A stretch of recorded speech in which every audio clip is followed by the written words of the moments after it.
street, and or they wait, or they. So we're live on YouTube with this haircut. Just Yeah. All right. And this conversation. Okay, I feel we need to start. I think students are still joining, but I think the most immediate kind of project teams already have joined. So Emily has been here for the last session already, but the others have not. So I'm gonna dare to use a bit of your time to give an introduction again. It's going to be quite similar because I have more or less than a series of things I want to say, but I hope that it's it's worth it.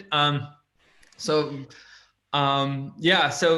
overall kind of context of this is that this is an undergraduate studio, so it's the last undergraduate studio, and then that there's this whole kind of social political dimension to what students need to do, and it's really about kind of exploring maybe the kind of ways you can apply architectural intelligence and architectural thinking to those bigger questions.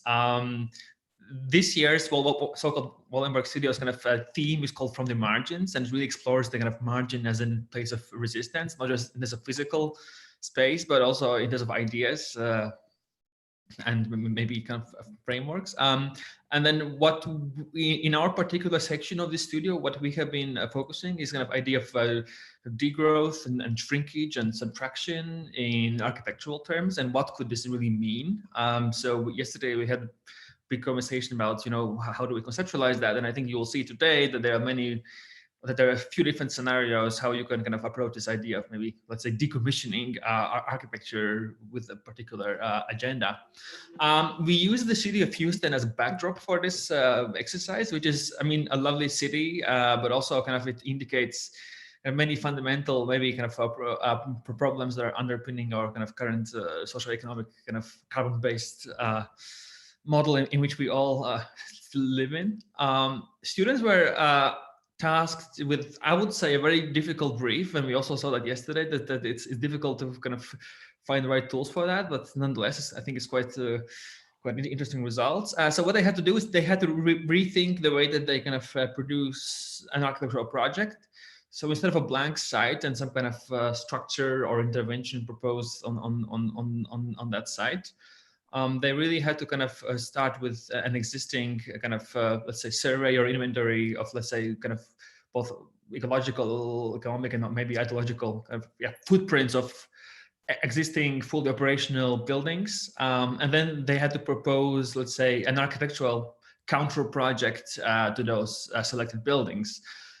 So otherwise, they had to kind of find ways how to maybe kind of undermine or reduce those buildings to something less than, as I said, some of their parts, but also kind of to maybe imagine kind of alternative scenarios. Well, what could those things be, and how could they perform?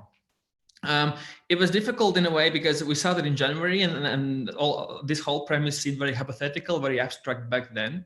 And now we find ourselves in a moment when suddenly it becomes too real or too close to reality in a way. You will see that some projects deal with things like shelter, for instance, which again was very kind of hypothetical idea, or maybe not an immediate needs in January, and then suddenly we find ourselves now in a moment when it is very crucial. So I think that there was kind of a significant transformation that the studio went through over time as the world transformed as well. I need to note that also it was transformation in the way of working. So we started working in a studio atmosphere. We had a weekly or maybe bi-weekly meetings, so sometimes even more often than that. Students were working with physical models, with large drawings, and now we had to kind of, let's say, rethink the way that we work. We had to kind of, atomize our studio to different kind of homes. This also means that, let's say, students lost access to all this amazing high-tech equipment that is available at Tobin College. So let's say we started with large physical models, with drawings, with kind of CG heavy imagery, and I think now we had to kind of find alternative ways. We had to almost like degrow or decommission our own way of working in a way. So I think that that's the interesting kind of parallel to this whole story. And so it's important to note that. So very briefly, to kind of also introduce, we have like, today we're joined by 4 guest critics who will kind of look at the work done by students. So for the second day, we have Ameline, who is kind of returning to the review, or maybe it's the same day still in Australia, I don't know. So Emily is currently the Wortham Fellow at Rice University. She's an Australian architect, writer, and a cartoonist. I'm really happy that, she's kind of resisting the time zone difference, and she is here, because I totally imagine it's very kind of brutal disruption in the schedule. We also have Daniel Jacobs, who is a lecturer here at Tobin College. In his bio, he claims that his work focuses on ideological and aesthetic implications of labor production, but I would say it's much more than that. We also joined today by Anya Sirota, who is very busy. She's associate dean for academic initiatives and an associate professor and a practicing architect all at the same time. So we're really glad to have you here, Anya, and we understand that you might have to depart before the end of this review, but I think that, you know, we're still happy that you could find some time for us. So that's great. And last but by any not least is Sharon Haar, who's also a professor here at Tobin College. And I had a great pleasure of teaching with Sharon last semester when I kind of started my teaching career in a way. And I'm happy to see Sharon back to maybe see, to look at some other student work that has been produced since then. So anyway, so we have a really interesting kind of lineup of people, and we have 3 projects to review. And I think the first one is by Jacob Piles and Firas Hado, and they will start presenting their work in a second. I'm gonna promote them as panelists.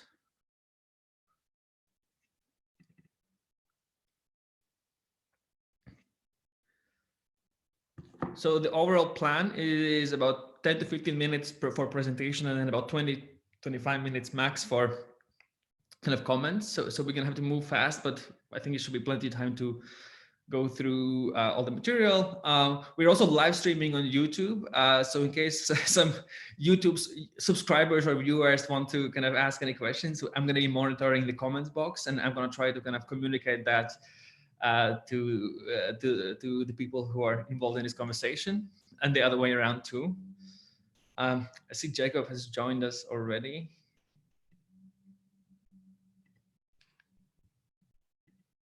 Here we go. The stage is yours. Hi. Hi. Hi, my name is Firas Hado. Hi, my name is Jacob Piles, and we have decided to call our project Rapid Adaptation.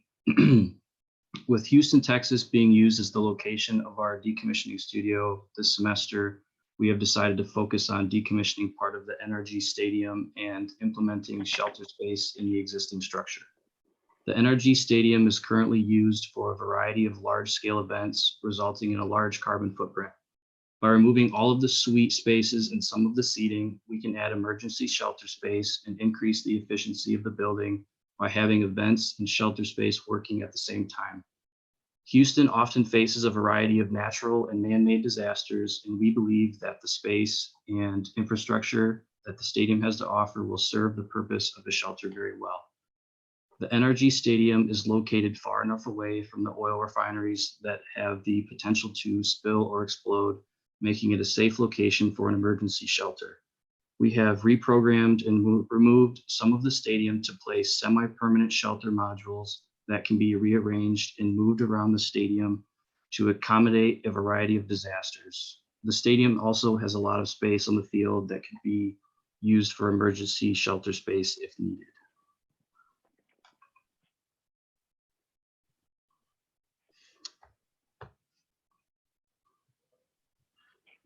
In the city of Houston, we have decided to focus on man-made and non-man-made disasters, specifically hurricane and oil pollutions. A global temperature and carbon and motion rises, ocean temperature rises. This rise in ocean temperature increases the strength and frequency of these tropical storms and the impact that they have. Looking back at some of the Houston hurricane history, it is commonly impacted by these types of natural disasters. Most recently, Hurricane Harvey in 2017 took 106 lives and thousands of people were affected by the storm. Oil explosions are the second type of disaster in Houston that we decided to focus on. Some of these causes of these explosions are lack of equipment maintenance, electric hazard, unsafe procedures, or careless smoking on premises. Houston is home of some of the largest oil manufacturers in the US and the world, which greatly increases the possibility of explosions. The most recent explosions was the ITC chemical fire in 2019, which led to the evacuation of thousands of people in the area. Oil spills are common in the city of Houston, which causes people in the affected area to have to evacuate and pollutes nearby waterways and soil. The impact of the summer disasters in Houston could greatly reduces through proper zoning. Houston currently does not have any zoning regulations, which allows companies to expand into residential where any disasters will be affected by those living nearby. All of these disasters that occur in Houston create significant needs for shelter space. Here's an image of Dave & Buster that was used as a shelter space in Houston during Hurricane Harvey. Here's an example of an airport and a Starbucks restaurant that was used following Hurricane Harvey as well. Houston has a variety of shelter spaces surrounding our chosen site, but have a very small capacity. Because of lack of available shelter space in Houston during these disasters, we have decided to incorporate shelter space into our chosen site. Our site is the NRG Stadium, and it is a multi-purpose facility in Houston, Texas. The NRG Stadium is located just southwest of Houston, Texas. This image marks the locations of the major oil refineries near Houston and shows a 25-mile blast radius. As you can see, the NRG Stadium is located far enough away to be outside of the potential impact zone. Starting in 1944, you can see that this site was empty. In 1953, there is a little bit of development that has happened around the site. And in 1978, you can see the Astrodome built right next to the current site. In 2002, the construction of the NRG Stadium started. In 2019, that is what the stadium looks like today. The NRG Stadium was commissioned and built in 2002 by the Houston NFL Holding Group for a price of $352 million. The NRG Stadium is formerly known as Reliant Stadium and has a large retractable roof, the second largest screens of any stadium, the first largest being in Austin, Texas, and can seat over 70,000 people. Part of the design of the stadium was focused on transparency and has a lot of glass built into the facade. The stadium has profit-driven space and sports-driven space. As you can see here, the stadium has approximately 187 luxury suites and an entire floor of club space, which is used during games and also for private events. The stadium is currently used for a variety of programs, including football, basketball, Monster Jam, wrestling, and concerts. One of the ways we could like to decommission the stadium is through degrowth. Complete transformation of society to focus on the well-being of all. Reduction of production and consumption to reduce carbon footprint. Transition towards efficiency instead of purely technological changes to solve ecological problems. Collectiveness and sharing within communities. In order to lower the carbon footprint of the stadium, the program needs to be altered and the mass consumption spaces needs to be reduced. Shared spaces and communities are key parts of working towards degrowth. Without degrowth, the world's resources will eventually run out. Our second type of decommissioning is obsolescence. Obsolescence is becoming outdated and no longer fitting the need of the spaces or possessing the required technology. The typology is no longer necessary or valuable. An example would be like fast fashion or technological fads. Updated safety requirements and building codes can make buildings obsolete. Outmoded mechanical systems can also make them obsolete. Stadiums are quickly evolving and have on average a 40-year period of use. As new technology emerges, old stadiums get abandoned or replaced. Lots of new stadiums are built for the Olympics and World Cup, but are often torn down or abandoned shortly after the events have ended. Stadiums are currently treated as profit machines and sites of mass consumption, which is why they are often replaced with newer amenities and technology to produce a larger profit. We've broken the stadium down into 4 types of space: sports-driven, profit-driven, primary shelter, and secondary shelter space. The sports-oriented space was designed for viewing the center field, while the profit-driven space was designed for field viewing, but also amenities such as a bar and a catered space. The primary shelter space has strong cover, while the secondary shelter space is usable with the retractable roof closed. We have designed a shelter prototype for the stadium. When fully open, it is 5 feet wide by 14 feet long and is designed to hold 1 person. These prototypes can also be linked together to form a larger space if necessary. The prototypes are easy to set up and move. The long side of the unit have panels that can be removed, as well as the roof. The expandable wall can be pushed in, and then the end walls can be folded down to shrink the size of the unit for transportation or storage. The units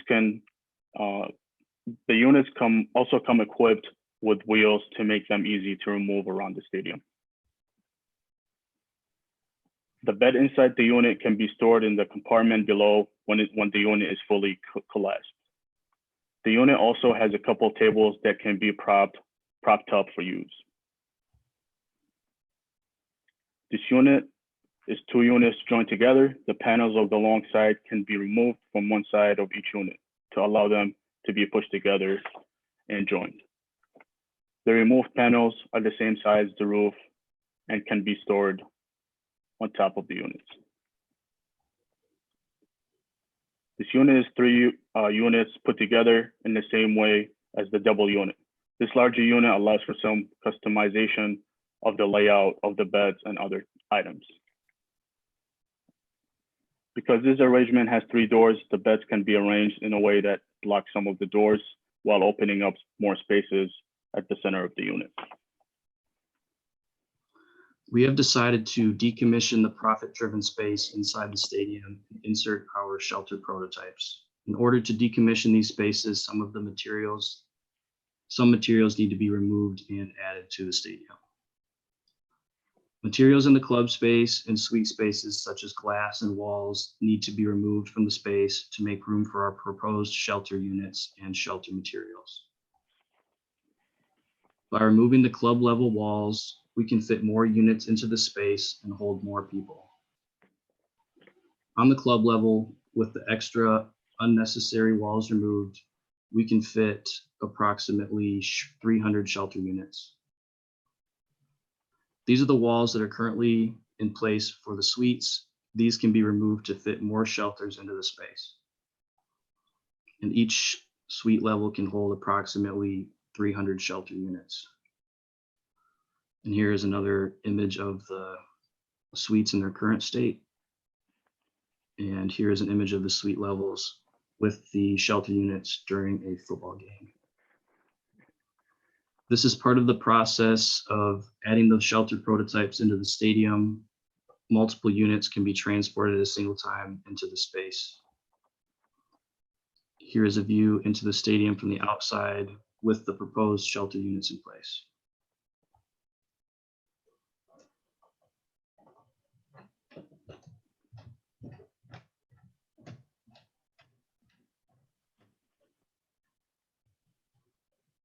This is an example of multiple units in the suite space and their layout. An event can be viewed from the window of the shelter prototype, or people can move to the stands. For overflow shelter spaces, shelters can be added to the field to increase the shelter capacity. With all primary and secondary shelter spaces being used, the stadium can hold approximately 1,000 of these shelter units.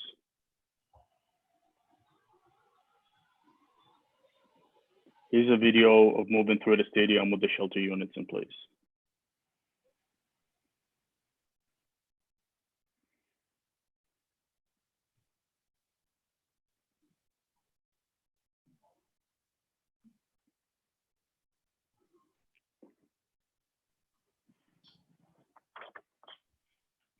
And that's our presentation.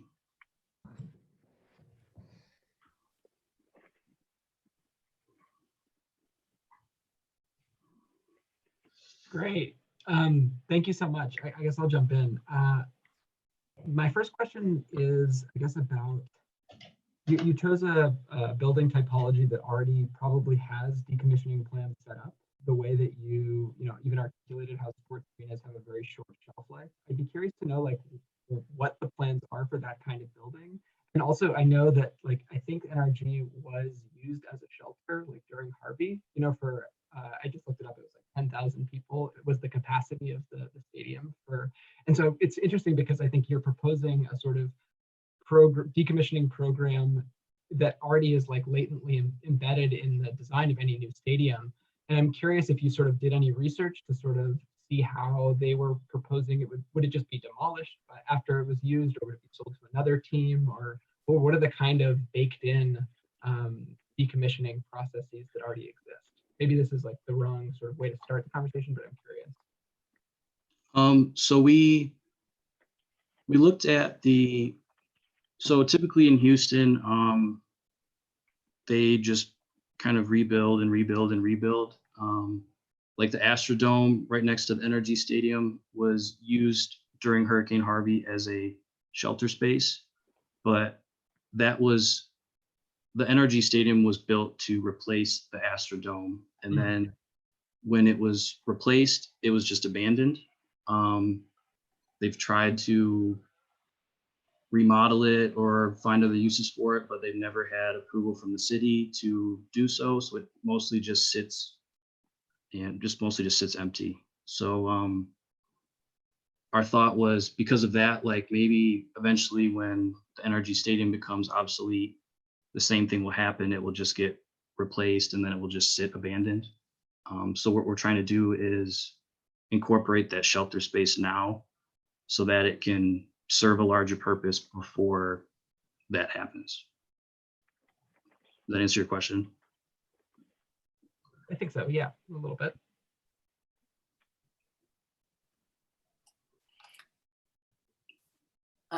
I was wondering if you,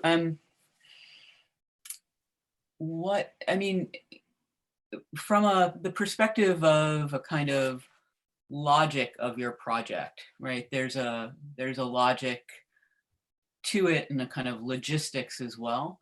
But I was wondering what your position is with regard to the decision around what you decommission in the stadium, like the profit-driven spaces. So you've chosen a very specific space in the stadium to decommission, and you've inserted it with precisely a not profitable program, but you haven't said anything about why that specific decision.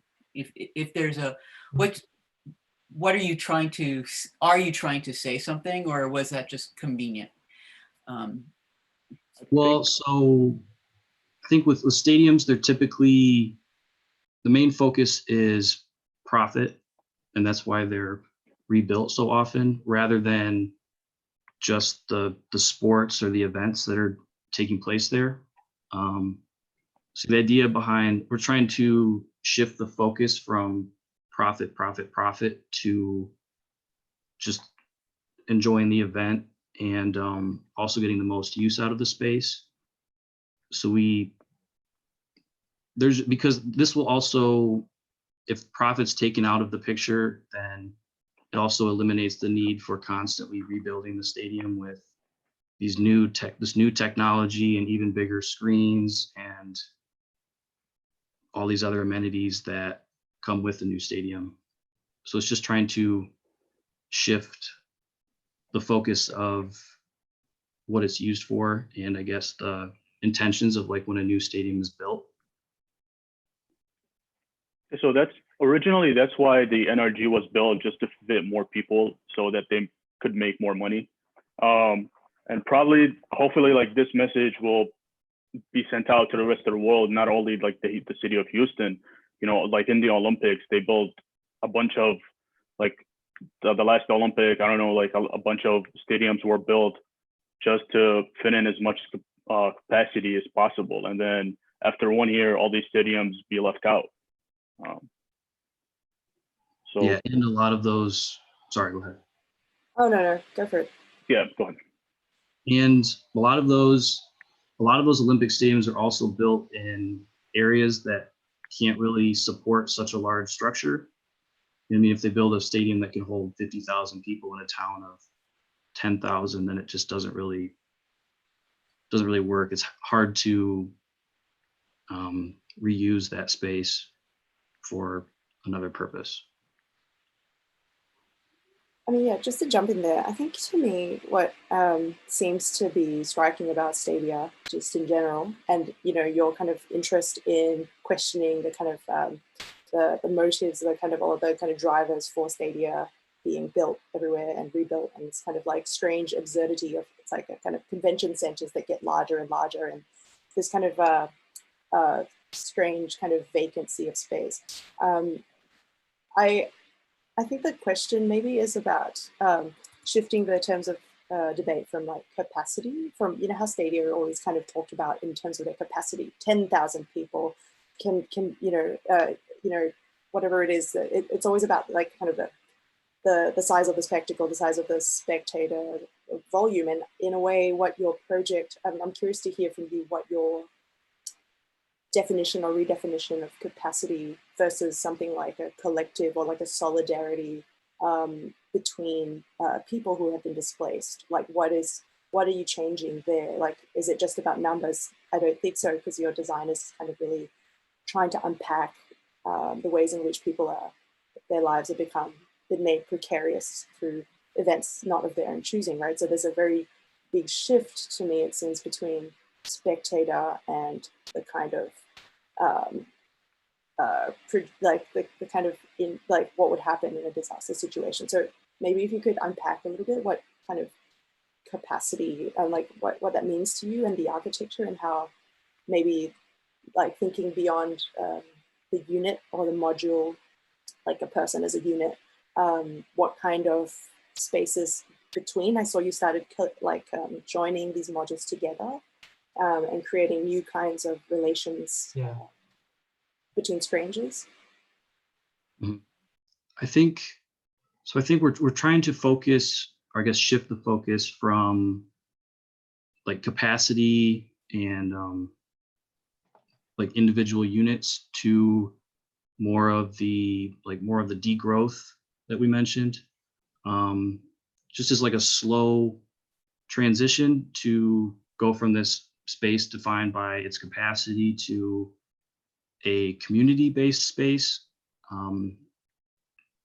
even between like these units or everything that can happen within the structure, events or shelter space, just to kind of like bring multiple things together to work together rather than singularities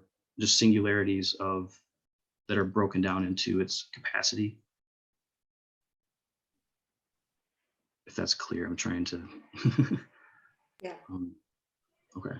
It's clear. Maybe a different to follow up on this idea.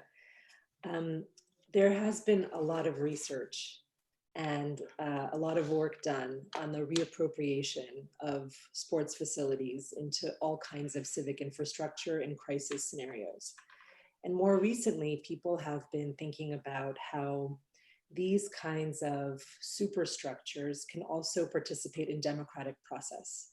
that we don't necessarily need to consider the binary between leisure and crisis, but we can begin to create social mixity and social interaction and process-based activities throughout the year, and not simply oscillate between two extremes of the population of these structures.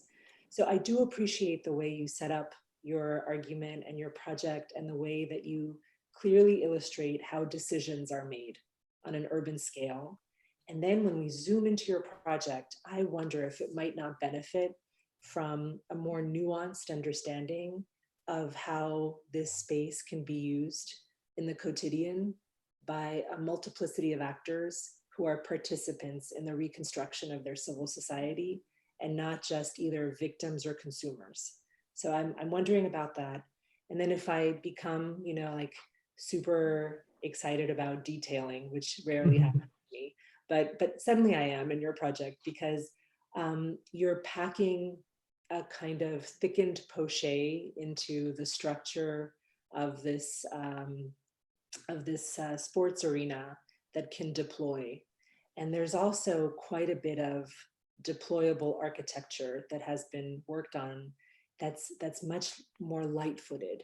And in some ways, your poche is really thick, because it looks to me, from what I can tell, there's plywood, there's some kind of a expandable membrane, which probably means there's some kind of structure within that has to hold that membrane. There's kind of a lot of stuff. And I'm wondering how much volume that stuff actually takes up when it's non-deployed, and whether the surfacing of the existing structure is the place for it to live. Because even if you use tents and you pack the tents like, safety vests underneath the seats, you might take up less space, and you might have better picture windows out of those really expensive boxes. So like, why insist on a heavy architectural intervention when we could use inflatables? And that's just, I don't know, it's an instigation for us to all think about things. But thank you, I really appreciate the way you set up the argument. Yeah, I completely agree with that. Like, moving towards the architecture, I think there were some moves that I think are, obviously are quite radical, reappropriating the sort of for-profit space, kind of make that kind of a political statement about, who is able to, watch the event and the spectacle, and from what vantage. And the thing that makes, the reason I actually like that is because it kind of alludes to, historical processes of reappropriation of structures. Like, you think of, the Greek theaters that were, or Roman theaters that were then reappropriated as housing in subsequent sort of epochs of their existence. Like, the idea of putting housing into a stadium, to me, at a basic level, is very interesting, especially at a moment where, sports events that I'm not particularly interested in aren't even happening. So that's just my bias. But like, you have a very different set of opinions probably. But I think it's one thing where, the kind of overlay of those multiple constituencies and communities in the same space would allow for that kind of civic engagement for the rest of the time when the sporting event isn't happening potentially. But like, again, I agree that that's sort of the duality of that leisure and crisis situation is something that it's often, it's like the first thought that people have, because it's the one sort of moment of need.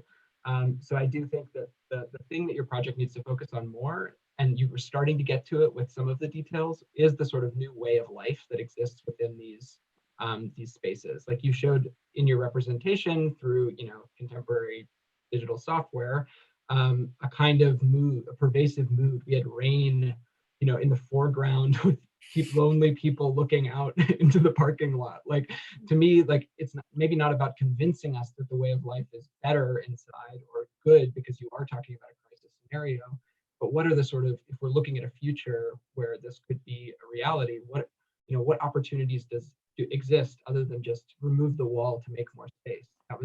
That's a very generic claim. I think you need to sort of take it on more seriously, like what the kind of other ways of living exist here. Yeah, I mean, I think that I want to tack onto that because think where the project, for me, like I'm intrigued by the idea of rethinking what it means to use this space as shelter and to rethink the kind of negative connotations of when we shelter people, when we have no other place but to shelter people in stadia, which calls into question so much of why do we build these things in the first place, and why are they always sitting empty, and also very problematic histories of herding people into spaces like that, which we won't go into at the moment. But I wonder if the project, I don't want to use the word suffers because it doesn't suffer. The project's very good, but if the project, in terms of what its capacities might be, is too under-programmed, partially because of the thematic of the studio being decommissioning, so you felt compelled to have to take something down. So from my perspective, I've only been in one of those kinds of boxes once in my life, but they're great little homes. They're suites. They've got little kitchenettes. They've got TVs. They've got great views. They've got really nice toilets. They're really swank.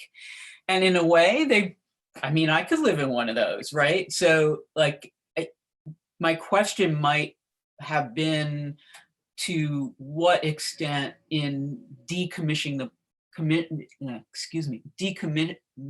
the program, as opposed to the building itself, you might be able to up-commission the building as a whole by thinking through added programmatic capacities. You know, I drive by or walk by the Michigan Stadium a lot.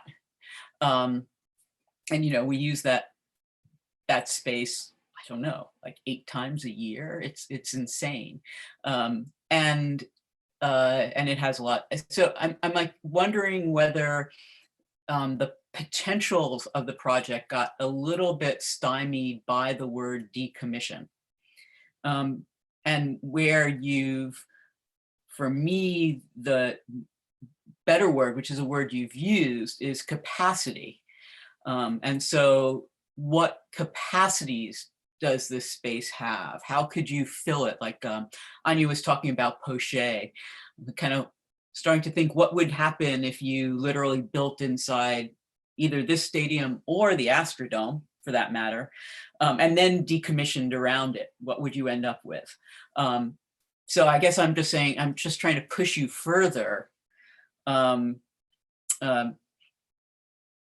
sort of thinking what this could be. And just also to jump in there on the question of decommissioning, I think maybe Energy Stadium as a site, as in a kind of exceptional or exemplary site that you've chosen, is kind of a proxy, right, for almost a decommissioning or alluding to decommissioning a typology. You're trying to think about what the stadium means, contemporary terms, with kind of recurring crises, with kind of these larger and larger scale questions and problems, and you're decommissioning the way that stadia have been known, and the kind of like this question of Poche. I start to think, and in one of your drawings you started showing Poche in the floor, right? You had a kind of raised floor where shoes were kept, and I thought that was actually kind of an interesting move. And I thought, gee, what if that was a metonym for the entire building, where there are deep trusses, where there are latencies in the floors, literally for obsolescence of pipes, for, you know, the kind of surplus of floor space in stadia. It's not just kind of like vacant space for people, but there's a kind of over capacity of service space, and what to do with that, right? What to do with the horizontal kind of redundancy, I think becomes critical to the project. And maybe in the kind of next iteration or instantiation of the project, you could start thinking, well, if I take 10 stadia right now, I analyze all the stadia in Houston, I analyze the Michigan Stadium. What are the similarities? What are the things that are pre-packaged in, like, you're thinking, let's say at this like package scale, what are the kind of givens, and how am I decommissioning those givens, right? So I think there's a kind of radical project in there that needs maybe not one site, but maybe 100. Just to jump in on that, like, I think that maybe you actually didn't really decommission anything in terms of the material reality of the building. Like, you actually added material to it. You mobilized a workforce to build new things, to insert, and then you did take some stuff away, but we don't know what happened to that stuff. I would love to know, like, how much stuff is in that building? Like, like, take it the whole thing apart, see what's useful. I think that's kind of what Alma's talking about. Like, what's in the floor? What's in the, can you like cut holes in it that'll change the way that all of those interfaces work, and then reuse that materiality? That to me would be an interesting second kind of pass at it. I think, yeah, I think maybe this is a nice way to wrap it up for now. Just to get a quick note, I think that, I mean, I feel that there's a lot of conversation circling around the idea of capacity that has been pointed out many times, and I find this really exciting. To think about the capacity and space, and not like space in some abstract or poetic terms, but like in really kind of dry, kind of physical terms, like space in the whole stadium between, as Emily said, between trusses and so on. And then thinking of, if we try to kind of think what could decommissioning mean in this project at least, and think maybe that it's about really kind of thinking of some kind of architectural practice that really is really kind of brokering that capacity and brokering that space, and trying to figure out how can you kind of manipulate it beyond just like infiltrating these few units, which if in case you decide to continue this project, would be a really amazing and super exciting thing to do for you. So yeah, I think that there's a lot for you. So maybe before we move on, for us and Jacob, maybe you have some kind of conclusion that you want to share with us on the backdrop of this. What do you think? I think it's all really good feedback. I do think that would be like a good way to move forward, to focus more on how the program is decommissioned, and how we would change that, and also more about like what exactly is being removed, or try to quantify it, or at least like visually show like what exactly is, how much is being removed from the stadium, and what's happening to those materials. Thank you for the feedback. Yeah, thank you. Thank you. Great. We have to kind of clap visually, otherwise the sound is not transmitting. We're using Quaker signals. Yeah. Hand signaling. Yeah. Okay, great, fantastic. Thanks to Faraz and Jacob. We're gonna move on. The next project is very different in a way. It's really about, let's say, yeah, kind of not the kind of typical idea of a shelter in a way. It's by, okay, give me a sec. I'm gonna, so it's by Natsume Ono and Cayman Langton, who work together. Wait, oh, wait.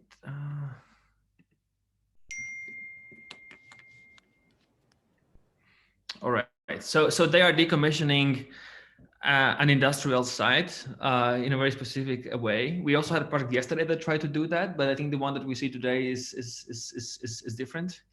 Hey, Cayman. Hello, you guys hear me?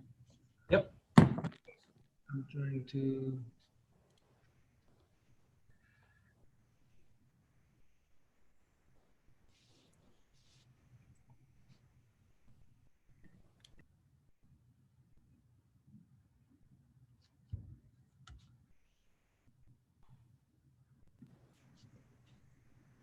Okay, loading. Hey. Can you hear me? Yep. Okay, cool. All right, you guys can see the screen? Yes. All right, get started. Hi, my name is Cayman. Hi, my name is Natsume, and our project is titled Alternating Duality. With the increasing prevalence of natural disasters and the many effects of climate change that we are feeling, looking at ways to become more environmentally conscious is needed. Initiating a diversion towards valuing ecology requires exposure to the history, process, and exploitation of petrochemicals throughout the human landscape. The endless pursuit and the continuous investments into non-renewable fuel options will find itself at a catastrophic point of no turning back. If an intervention is to be made, the time is now. So located on the southwest shore of Galveston Bay, Texas City is prized as a city of petroleum refining and petrochemical manufacturing. Despite these glories, the production of these goods inevitably characterized the city by contributing to a long history of repeated human-caused catastrophes.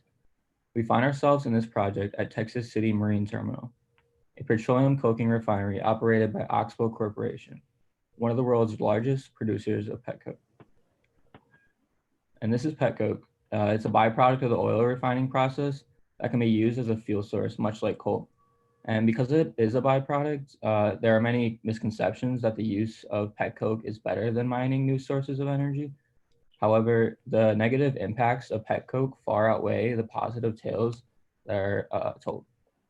And so first off, from the 61.5 million tons of petcoke produced in the US every year, we estimate 100 tons of petcoke dust is released in the atmosphere. Workers are especially exposed to this, and the particulate matter contains toxic contaminants such as selenium and vanadium that cause a fourfold increase in the risk of respiratory complications. This is prior to petcoke ever being burned. Once petcoke is burned, the dangers lie in its greenhouse gas emissions, emitting 17 times more sulfur than the limit set for coal, and over 1,000 times more greenhouse gases than diesel. High concentrations of sulfur dioxide in the atmosphere can cause different cardiovascular diseases.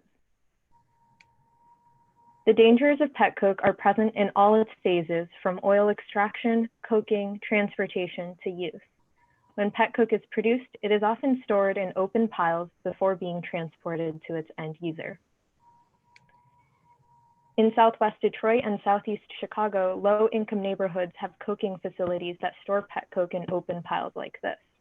Multiple studies confirm that the residents of these areas have a much higher risk of cancer when compared to the rest of the city. So here you're looking at an aerial of Texas City, and the highlighted area is our site. The entire south end of Texas City is a massive industrial complex and a leading center of the petrochemical industry. A few of the largest petrochemical companies have refineries here, including Marathon, Valero, and Oxbow. And to further exacerbate the effects of the greenhouse gases that they have on people, Texas City and Houston as well lack zoning laws. Because of this, oil and coking refineries are generally built in areas where residents do not have the political or economic leverage to fight back. And this is the case in Texas City, where the residents' health and safety has long been compromised. And most of the burning of the petcoke for fuel actually takes place abroad. The US petcoke economy is heavily reliant on foreign exports, which is why the site is located on Galveston Bay along Houston shipping port. It's the largest in the country. In order to demystify the production of this unfamiliar fossil fuel byproduct, we are proposing a public intervention that uncovers hidden truths of the facility. For decades, the residents nearby have involuntarily suffered the impacts of the industry on their health and livelihood, and yet they were denied any proximity to the sources. Our proposal works to give agency to the public to see what it is that has been destroying the ecology of the area, and further impress an urgency upon them to initiate change within these industrial operations. The design intervention replaces half of the existing functioning elements with a ghost-like shadow of its past articulated in mesh, while maintaining production capacity of the other half to showcase the destructive occupancy of the present. We understand that we cannot possibly eradicate the production of petcoke entirely through an intervention on this one site, so rather we would like to use the site as an opportunity to gain an understanding of the process that is causing so much harm. The current structure as it exists essentially operates in pairs, where the 4 drums that you see are able to function as individual pairs, and the 2 furnaces and fractionators each function at full capacity. Therefore, we can replace these highlighted parts with a mesh substitution. The mesh construction offers a dialogue between the unyielding and the ethereal, first dissolving the pieces into a ghost-like remnant, which then contrasts with their remaining counterparts. This strategy creates a tension and ambiguity between the dualities of the past and the present. So we studied the process of how these sites are constructed and imagined how the reversal could take place.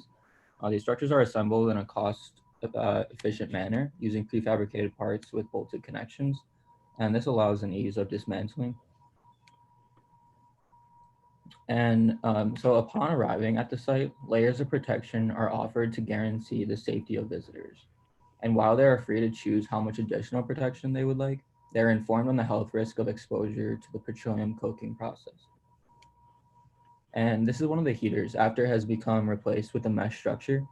And we have introduced an orange fabric that serves to clarify these divisions and ensure an additional level of safety for visitors, as well as make a statement to the employees, to the company, and to the surrounding neighborhoods, the harm and dangers that are always present in this site and others that produce petroleum coke. And here we are 200 feet above ground level, looking at the delayed coking drums. With 2 of the 4 drums turned to mesh, the visitors are immersed in a world that exists between 2 states. The transparent trace against the impenetrable machines, the petroleum refining employees against the visitors. There are moments where people can observe what workers are doing on the site behind the orange fabric. At night, the mesh that disappeared in the sky during the day now becomes the highlighted element, intriguing people who may drive by or are seeing the site from a distance. That which allowed visitors on the site to see through the complicated structures during the day now serves to outline the massive size and presence that the refinery has in Texas City by night. This section shows the 2 heaters, one which is functioning and the other made of mesh.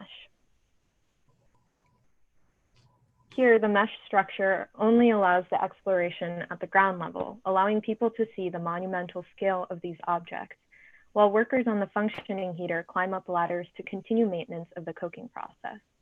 The workers, through these dualities, become part of the landscape that the visitors are observing.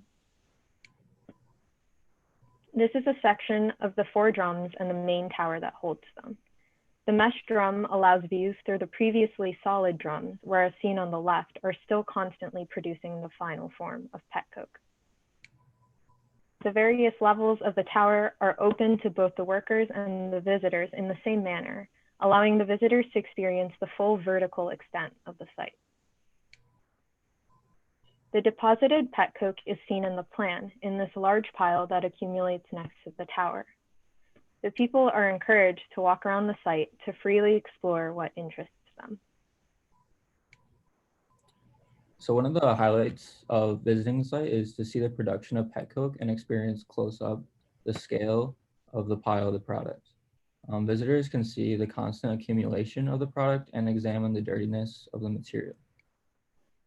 And this is the perspective of looking at this. The visitors are immersed in the final process of petroleum coke production, gaining an understanding of the quantity and scale at which these facilities operate, and a direct view at the contaminated and stained product. These design interventions of substituting entire systems of elements within the site with a mesh material, introducing a fabric that is both informational and divides the dichotomies, and allowing the petcoke pile to remain as a harmful eyesore, will draw the attention of people in the nearby areas as well as environmental enthusiasts. The importance is that these people gain access to see more of the polluting process of creating petcoke, hopefully inspiring an urgency to change these economies. As we stated before, that the time for change is now, an intervention that invites people to observe the alternating dualities of detrimental productivity and benign unproductivity will initiate the first phase of learning to value ecology, which is to devalue growth. And that is it.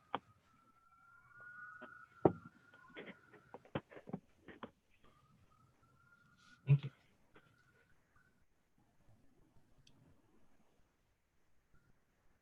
Thank you so much for that. I have a completely dopey question to start with, and then we'll get into like the intellectual cloud of it all. How do you imagine, as architects, convincing industry to include a monument to its own vilification on the site of its production as the production continues? How do you negotiate that? How do you get them to comply with your vision?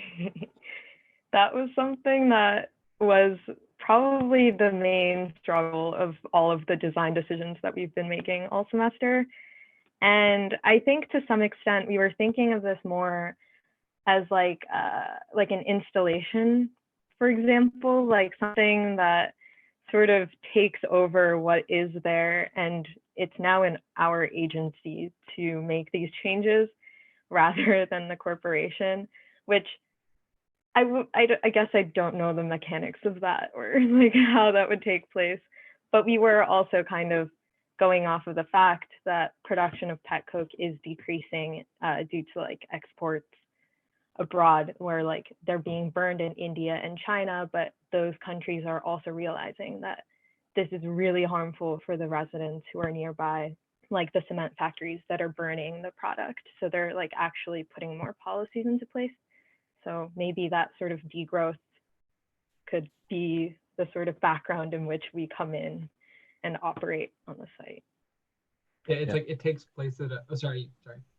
I was gonna say, justifications like can be made. It's maybe a bit of a stretch for some of them, but we didn't want to make like assumptions about what we think would happen in order to validate our project. So our design decisions were our moves, and we wanted it to be that solely. I mean, I like the idea that it takes place at this sort of near future moment of like confluence between the decline of the production of this material and somehow like you identify the right cocktail of tax incentivizations for like arts funding from local communities that would make it so that they would like actually allow it and they get the write-off anyway or something. So it's like the one moment, like even if that little bit of framing would help us to sort of negotiate what we think is at stake for you relative to this sort of industry and how you leverage some kind of actual power with them. Because I think that is it's not a dopey question at all, right? Like, and one that I don't think you can just sort of avoid because it's fundamental, right? Yeah, I appreciate what you're saying. I can see this taking two different routes that you might want to consider, at least when communicating the outcomes of your research and work. One is from a policy perspective, hijacking and tactically reconfiguring pollution taxes in order to create installations on site. The other we might learn from, let's say, Mr. Ford himself and the exhibitionary complex that was always embedded in the industrial process and the connection to art production. If we look at Hilla and Bernd Becher and the kind of aestheticization of which your work kind of cites, neo-objectivist dissociation in the way that you draw your elevations. There might be something that you would include tactically from a theoretical standpoint about the relationship that industry has always had to art practice and to illustrating the beauty, might, power, and prowess of these kinds of sites and how owners of those sites could potentially be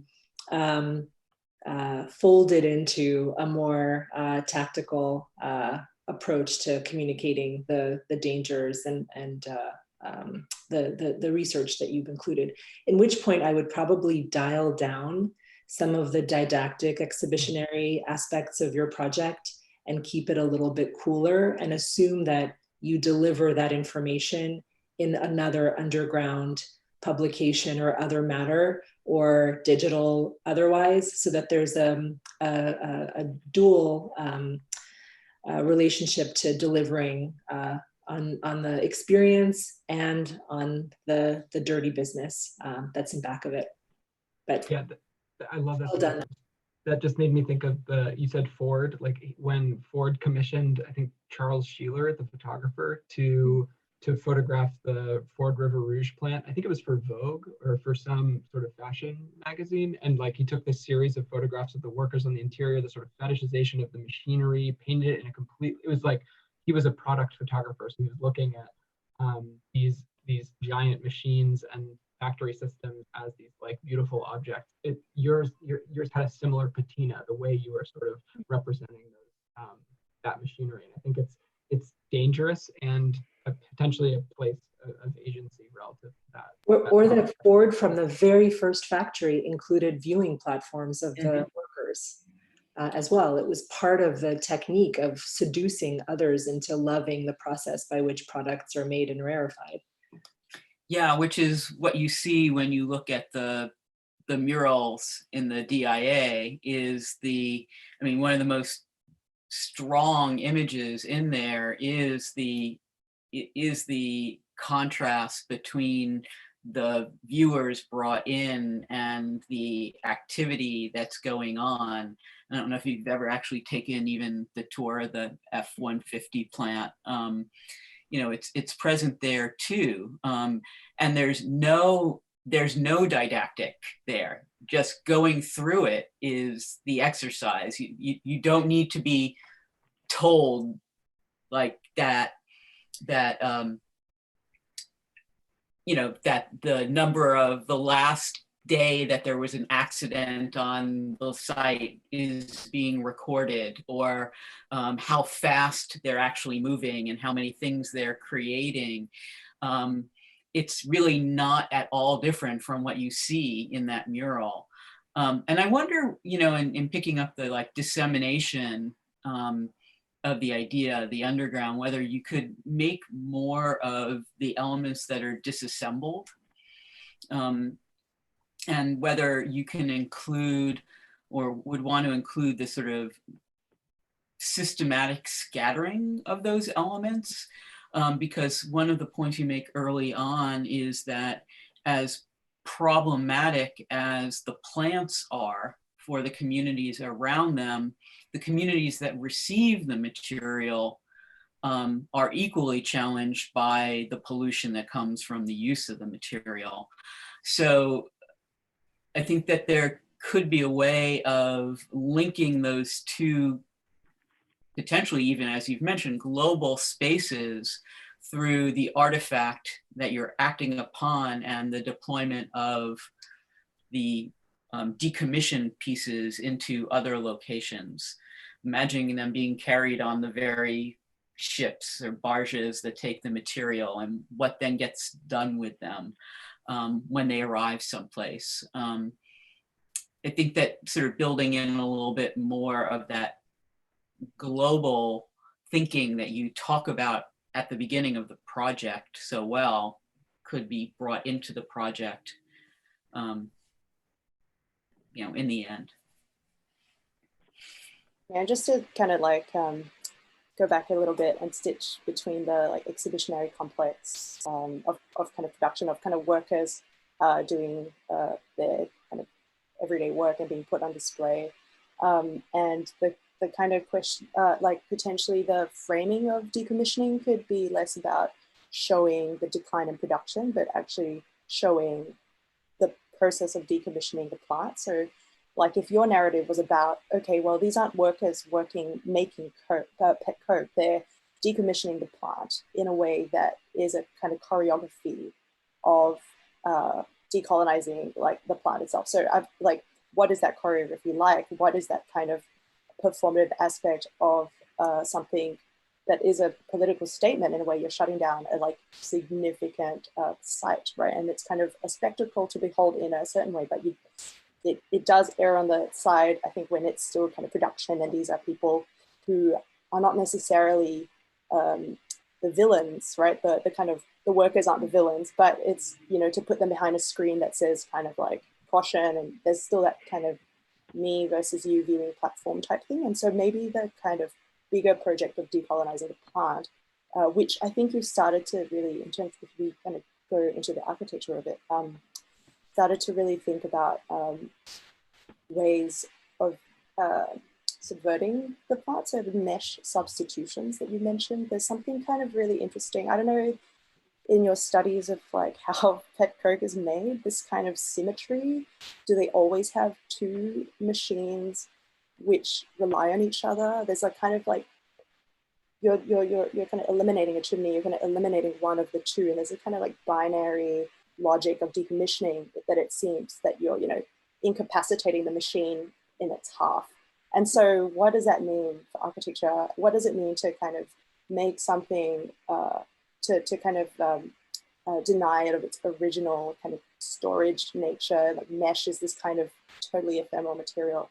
You know, you're talking about the air as a medium, air as a polluting, a kind of a conduit for pollutants that carries it to communities. And so what does mesh do with air? What does, you know, I'm thinking in terms of mesh projects that deal with binary, Lacaton Basal, or actually I don't know if it was mesh, but they built a kind of identical, they built identical kind of factory next to it.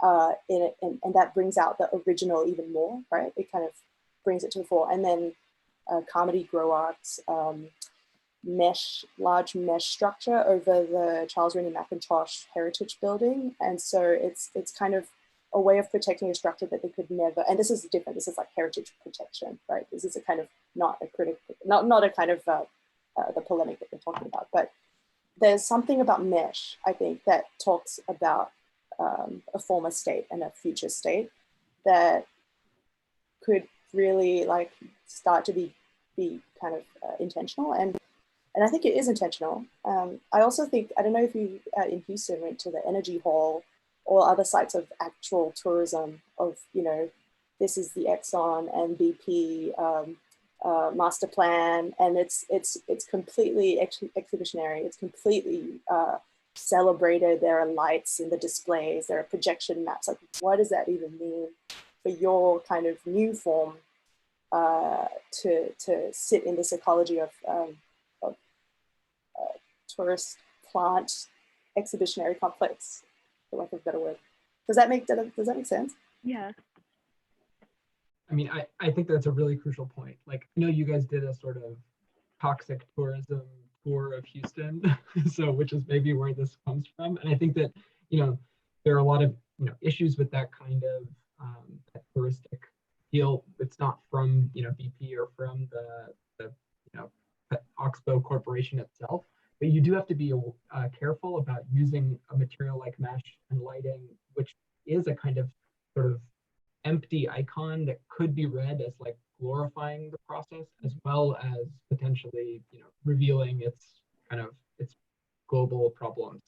And I think that, you know, this is not the best reference, but if you've been to or seen the John Haydock thing at the City of Culture by Peter Eisenman, you know, built Haydock's on his deathbed, promising he'd build these two kind of industrial looking towers. One's black, one's white. They're empty glass buildings. They were supposed to be this kind of symbolic structures, but you go there and there's nothing to do there, and you look at them and you walk away. There's a moment where sometimes the empty icon can be powerful or completely useless. And then when it is that kind of, it can be filled with anybody else's sort of ideology sometimes. So I think you have to be careful with, obviously you're presenting it in a very different way, and obviously your images are beautiful, like everything is really well articulated. I just want to commend that. But you do have to be aware that sometimes that there can be an unproductive misreading that some of the materials you're working with can produce. I did just want to quickly commend you on the mapping, and the whole project is beautifully like portrayed, and the way you've talked about it. You know, the thing that really struck me about your map was that you highlighted, okay, the proximity between residential and heavy industrial, but you also talked about residential there being first, right? Before it, like it's kind of, that's a kind of new layer that people don't really know, right? And so there's an asymmetry there that, you know, you're talking about symmetry, you're talking about binaries. There's a huge binary urbanistically between, like, what is that line between the residential and the heavy industrial? And is that also somehow part of the restorative justice narrative? How are these communities, you know, like, are you decommissioning into public space? Are you decommissioning into another productive form for the remediation of air? Something like that. I don't know.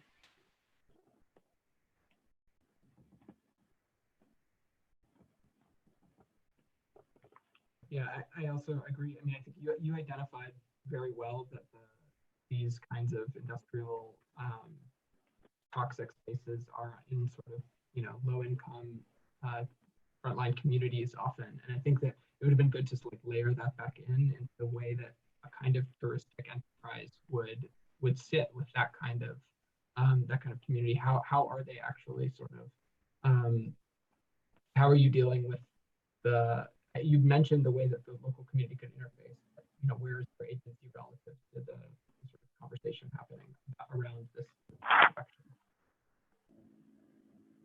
Yeah, I mean, I wonder, and this is just a little bit of, the mode of representation and the kind of having to show this as a series of slides as opposed to seeing it all together. That the arc that Emmeline was just describing from the mapping into the artifact is something that is present in the project, but maybe needs a representation that you would see if all of this was assembled on a wall.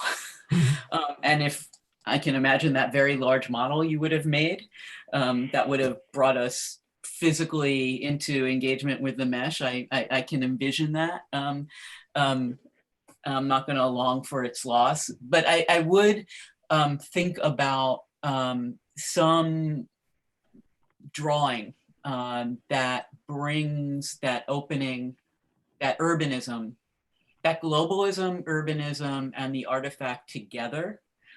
I'm also thinking about this being the Wallenberg studio, and this project will be reviewed again. And so if it's nominated, but so that you can really see that all together. And what that, again, arc that was just described is so present at the end, so that it can be seen. It's just the linearity of presentation when we do it virtually creates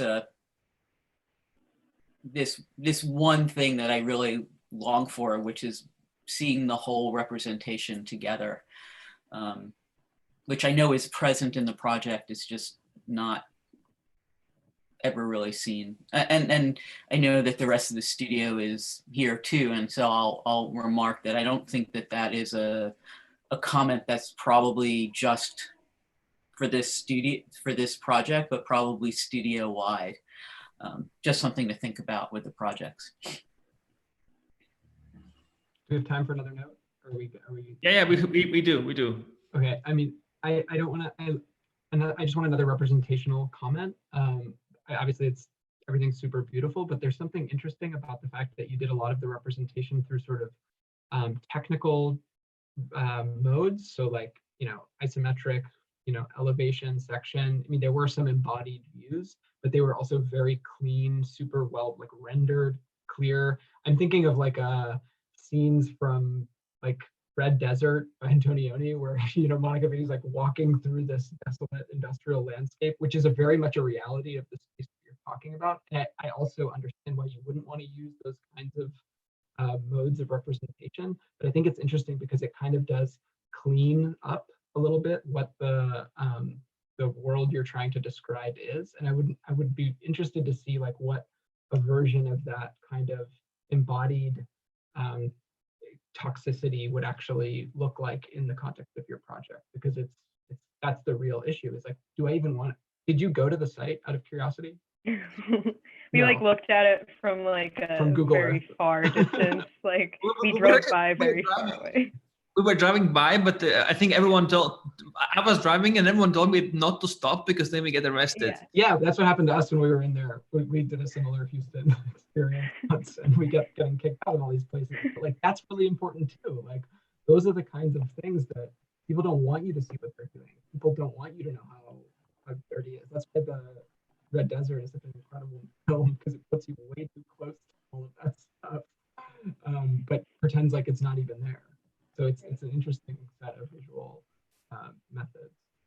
Yeah, and maybe just to kind of footnote that representation question, whether you could even start to, I mean, think about the pixels that you're rendering with as a kind of proxy for the dust that, like, how long, I know maybe this is a bit too much, but like how long, like a really long, heavy, dirty render that would take hours and hours of, you know, just intense texture, like, of this material. What is that, like, material condition of the image that somehow represents the project, right?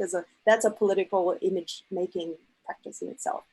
And so, and there's also something weirdly like Baroque about these crazy pipes and like, right? This kind of notion, historically Baroque was about excess, right? And what excess is this, right? This sort of carbon excess. And so there's a kind of aesthetics that you could start to subvert, I think, in really, really interesting ways that you're already doing. So I want to, congratulate you on also producing this set of work. Operational excess, maybe, or something like that, or like, yeah, no, I think, yeah, Heyman, Natsuma, you got maybe some kind of reflection on all these things. I know it's a lot, and many things that were brought up here, or not all of them, but something that we also tried to discuss, but it was never easy to pinpoint the right answer to all of those questions. So how do you feel after like being part of this discussion? What are your kind of takeaways? I guess I would just say that, like, thank you so much for like the very insightful conversation that kind of took our project from where we ended it to like what it could be further, because I think a lot of these ideas we sort of like had in the back of our mind, but there's things that, especially like with the global scale and the urbanistic scale, that we definitely could continue to bring in. Yeah, thank you for all of your guys' comments. Very helpful. I'm also kind of thankful for kind of bringing up the whole idea of petcoke, which before starting this, I had no idea about. I didn't know what it is, and in a way, you know, maybe first part of your exhibition has already happened in the last 30 minutes when you have demystified petcoke, at least as some kind of as some kind of byproduct. All right. So what has happened is that, so we were supposed to have the next presentation. However, there has been a problem with laptop, basically, and let's say access to data produced for the presentation. So I'm not sure if we will have the last presentation today, unfortunately. We will make sure maybe to review the project in the following days in a different kind of group of people, probably. I know how it feels personally very well, because one day before my job talk at Tobin College, my laptop died as well in the hotel. And I had to write like a very urgent email, and then first thing that happened to me in the morning is I got a call from Laura Brown, who kind of made it happen. so I guess I got lucky back then, but it seems that Katie, who was supposed to present her project, is still trying to deal with that. So apologies for that. And yeah, I think that's something we can maybe organize later. And then on that note, this is probably then the last project that we have discussed today. So yeah, I mean, thanks again to students, to everyone who kind of like, also to our YouTube live stream audience. There were no questions in the comments box this time, but I hope that by time we will kind of bring in this culture of discussing architecture through YouTube comments box, which is really nice. So yeah, and thanks to Sharon and DJ and Amelin for their comments. I think there's so much to digest, and I feel like I feel this urge to almost redo the studio again with all of those things, because I feel that many of your questions that you brought up in relation to projects also in a way make me think, you know, how to conceptualize decommissioning and how to maybe think about it in some kind of alternative way, maybe, or maybe even more precise way, or maybe even more defined way. But in either case, I really kind of appreciate your input. And I felt that it was really kind of stimulating. So yeah, thanks to everyone. Again, Thanks for having us. Thank you so much. I mean, I think Thanks. the prompt is fantastic. And Yeah. it was great. If I can make just one quick comment, just with regard to the Wallenberg studio and the overall theme, you know, I could certainly understand how the theme of this specific studio fit under the broader theme of this year's Wallenberg studio. It's very clear, but I also, even in the two projects I saw, I really appreciate how the projects also took the individual theme of the studio, of the decommissioning studio, into the broader theme of marginalization and the role of architecture in that. Both of these projects do that, and even did not have to if you took the strict read of the brief. So I just wanted to remark on the larger sort of potentialities of the project and the Wallenberg studio as a whole. Thanks. I will also email all the kind of guest critics of today. So there is this kind of difficult, in a way to kind of the difficult decision of nominating few projects for the finals. So I'm going to be in touch with all three of you to kind of ask for your input, and also the students will get a Google, and 100%, I promise, anonymous Google form where you have to basically vote for.